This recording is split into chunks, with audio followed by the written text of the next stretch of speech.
आज का टॉपिक आपका है टेंस का। टेंस से रिलेटेड हम करेंगे। वीडियो को स्टार्टिंग से लेकर लास्ट तक जरूर देखें ताकि चीज़ें आपको अच्छे प्रकार से समझ में आ सके। और अगर ध्यान से आप इन चीज़ों को सुनते हैं तो दोबारा से आपको टेंस का टॉपिक करने की जरूरत नहीं पड़ेगी, क्योंकि आज हम बिल्कुल न्यू वे में इसको करने जा रहे हैं टेंस को। अब स्टार्टिंग में है टेंस है क्या। Time indicate the tense. Tense है जो हमारे हम नॉर्मली 3 पार्ट्स में इनको डिवाइड करके चलते हैं, प्रेजेंट, पास्ट और फ्यूचर। ठीक है, 3 पार्ट्स के अंदर हमने इसको डिवाइड किया है।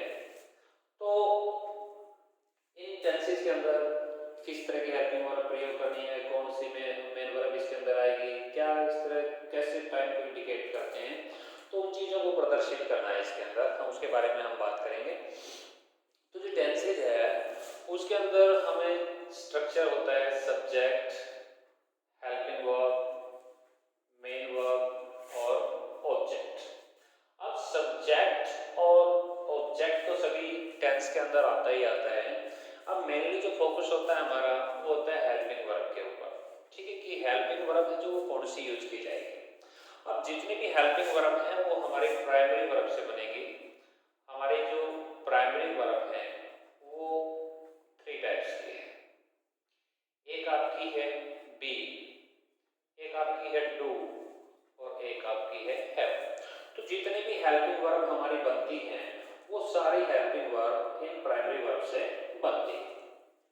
अब ये चीजें इंडिकेट क्या करती हैं? जो बी है, बी जो हमारी कॉन्टिन्यूस फॉर्म को इंडिकेट करती है, कॉन्टिन्यूस को। डू है जो वो हमारी इंडेफिनिट फॉर्म को इंडिकेट करती है, और हैव है जो हमारी परफेक्ट फॉर्म को इंडिकेट करती है। ठीक है, तो सारी जो हेल्पिंग वर्ब है इन 3 प्राइमरी वर्ब से ही बनेगी आपकी। अब बी है जो इसकी जो फॉर्म होती है, रूप होता है इज एम आर, इसके बाद वाज या वर, इसके बाद बीन या बिंग। जो डू है उसकी helping verb do, does, did और डन। और हैव की फॉर्म होती है हैज सिंगुलर के लिए, हैव प्लूरल के लिए और हैड। तो ये हमारी हेल्पिंग वर्ब बनेगी सारी। किस टेंस के अंदर कौन सी हेल्पिंग वर्ब आपको प्रयोग करनी है वो आज हम करेंगे इसके अंदर डिटेल में। ठीक है, तो स्टार्टिंग करते हैं हम इन टेंसेस की। जो हमारे 3 टेंसेस हैं, एक है आपका प्रेजेंट, एक आपका है पास्ट और एक आपका है फ्यूचर। तो ये 3 टेंसेस हैं। इन 3 टेंसेस को आपको अलग अलग डिवाइड करना है। ठीक है, तो प्रत्येक सेंटेंस के अंदर किस प्रकार की जो हेल्पिंग वर्ब है वो प्रयोग की जाएगी और वो कैसे तैयार होती है हेल्पिंग वर्ब, वो आज हम देखेंगे। इसके जो 4 पार्ट्स हैं वो फर्स्ट आपका है इंडेफिनिट, इंडेफिनिट। इसके बाद आपका है कॉन्टिन्यूस, इसके बाद परफेक्ट और एक आपका है परफेक्ट कॉन्टिन्यूस। ठीक है भाई, तो ये जो टेंसेस हैं आपके अलग अलग डिवाइड किए हुए हैं। अब इसमें सब्जेक्ट और मेन जो आपका ऑब्जेक्ट है वो तो सभी सेंटेंसेस के अंदर प्रयोग होता ही होता है। इसके साथ साथ आपकी जो हेल्पिंग वर्ब है वो कौन सी इसके अंदर इंक्लूड होगी वो देखिए। अब एक सिंपल सा रूल है, इसको अगर मेन वर्ब के हिसाब से याद करना चाहो तो उसका रूल होता है 121 बटे 111, 333 बटे 111। तो जहां पे भी 111 है उसके साथ क्या आएगा आपका आईएनजी आएगा सभी के साथ। ये तो सारी मेन वर्ब हो गई आपकी इसकी। अब कौन से टेंस के अंदर कौन सी हेल्पिंग वर्ब हमें प्रयोग करनी है उस चीज के बारे में डिस्कस करेंगे हम। तो जो हमारा प्रेजेंट इंडेफिनिट टेंस है इसके अंदर वर्ब की फर्स्ट फॉर्म का प्रयोग हम करते हैं। ठीक है, लेकिन अगर हमारा सेंटेंस नेगेटिव और इंटरोगेटिव के अंदर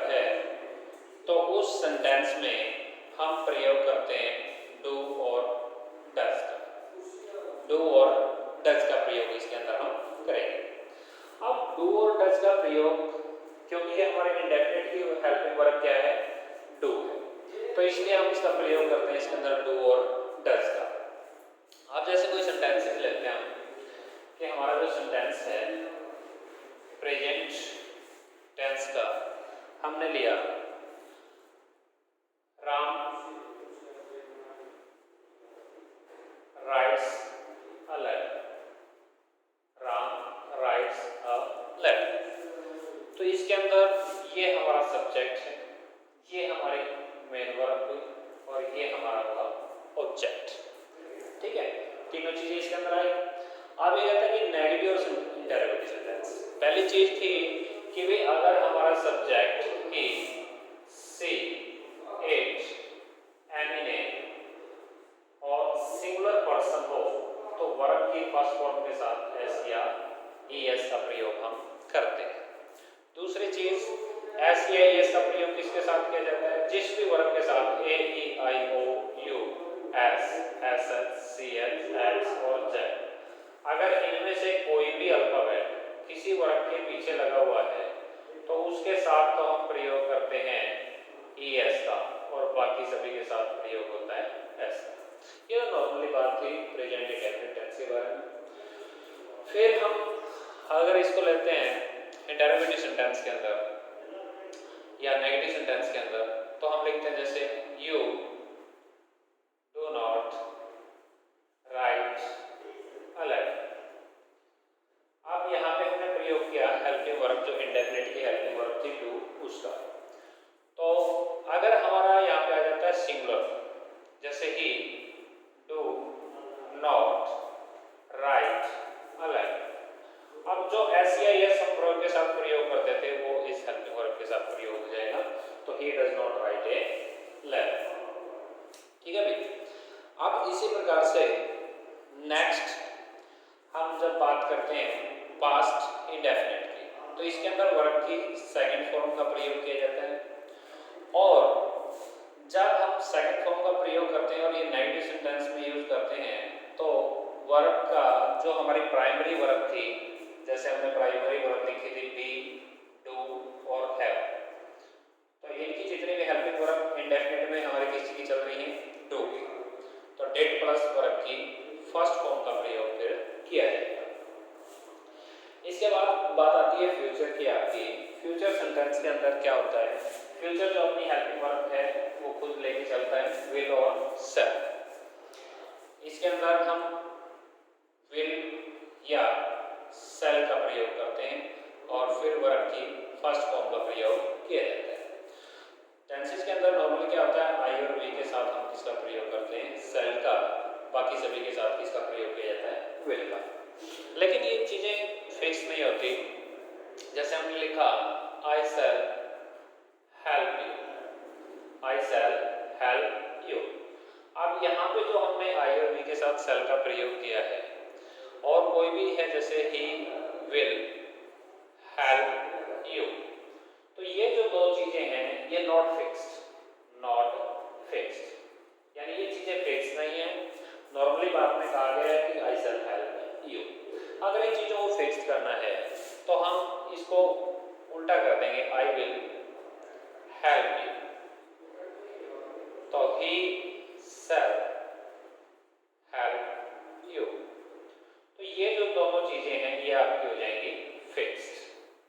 तो यहाँ पे बात क्या करें, आई विल हेल्प यू, तो यहाँ पे क्या करें, प्रॉमिस कर रहा है, डिटरमिनेशन है इसका कि मैं तुम्हारी सहायता पक्की करूंगा। तो हम आई और वी के साथ विल का भी प्रयोग कर सकते हैं। ठीक है। इसके बाद नेक्स्ट में जब आता है तो कॉन्टिन्यूअस टेंस। अब कॉन्टिन्यूअस टेंस में सारे बी की जो फॉर्म है उनका प्रयोग किया जाता है।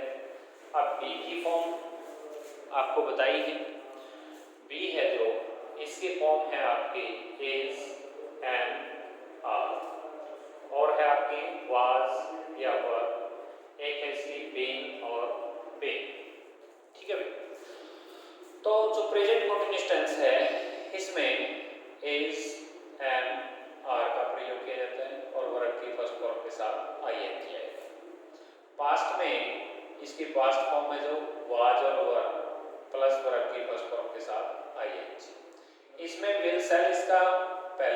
है, फ्यूचर जो टेंस है, तो इसके साथ जो इसकी बेस फॉर्म है बी की, उसी का प्रयोग हम करते हैं। तो विल शैल प्लस बी और वर्ब की फर्स्ट फॉर्म के साथ है ING। अब बात आती है परफेक्ट की। परफेक्ट की फॉर्म अपने क्या है, हैव। जो हैव है वो परफेक्ट को इंडिकेट करती है। तो यहाँ पे हमारा क्या आएगा, हैज या हैव या फिर हैव। प्रेजेंट के लिए हम प्रयोग करते हैं हैज हैव का और पास्ट के लिए प्रयोग करते हैं हैड का।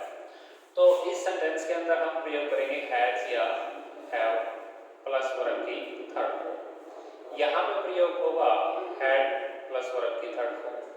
ये इसकी विल या शैल इसके पास पहले से ही है और इसके साथ फिर इसकी बेस फॉर्म है, तो उसका प्रयोग करते हैं, वो क्या आएगी आपकी हैव प्लस वर्ब की थर्ड फॉर्म। अब बात रहती है आपकी परफेक्ट कॉन्टिन्यूअस टेंस। अब परफेक्ट कॉन्टिन्यूअस में दोनों चीजों का प्रयोग होगा, बी की फॉर्म का भी प्रयोग करना पड़ेगा क्योंकि ये कॉन्टिन्यूअस को इंडिकेट करता है, और हैव जो परफेक्ट को इंडिकेट करता है, तो इसके लिए हम हैव का भी प्रयोग करेंगे। तो इसके अंदर हमारी परफेक्ट को इंडिकेट करने के लिए प्रयोग करते हैं हैज या हैव, ठीक है, और कॉन्टिन्यूअस फॉर्म को इंडिकेट करने के लिए वर्ब की फर्स्ट फॉर्म के साथ ING आता है। अब हैज या हैव के बाद फिर थर्ड फॉर्म का प्रयोग किया जाता है, तो बी की थर्ड फॉर्म क्या होती है, बीन। तो इसमें हम प्रयोग करते हैं बीन का, ठीक है। इसके साथ हमारा जो सिंस और फॉर है, टाइम को इंडिकेट करने वाले वर्ड इसके अंदर आते हैं। तो इसमें हमारा हो जाएगा had plus been plus verb की फर्स्ट फॉर्म के साथ ING। इसमें हम प्रयोग करते हैं विल या शैल, और उसके साथ फिर हमें प्रयोग करना होगा have plus been plus verb की फर्स्ट फॉर्म के साथ ING, ठीक है। ये तो बात होगी इसकी स्ट्रक्चर की। आपको मतलब याद करने की जरूरत नहीं है, स्ट्रक्चर आप बना सकते हैं जो तीनों हमारी फॉर्म है, बी, डू और हैव, इनकी सहायता से। अब पेपर में किस तरह से ये चीजें आती हैं। पेपर में जैसे कोई भी सेंटेंस आपको दे दिया गया, ही राइट्स अ बुक। अब पहली चीज तो ये पूछते हैं कि ये टेंस कौन सा है, ठीक है। तो ही राइट्स ए बुक वर्ब के फर्स्ट फॉर्म है, तो ये हमारा कौन सा टेंस हो जाएगा, प्रेजेंट इंडेफिनिट टेंस। दूसरी चीज कहते हैं कि ये सेंटेंस किस टाइप का है, सिंपल सेंटेंस है।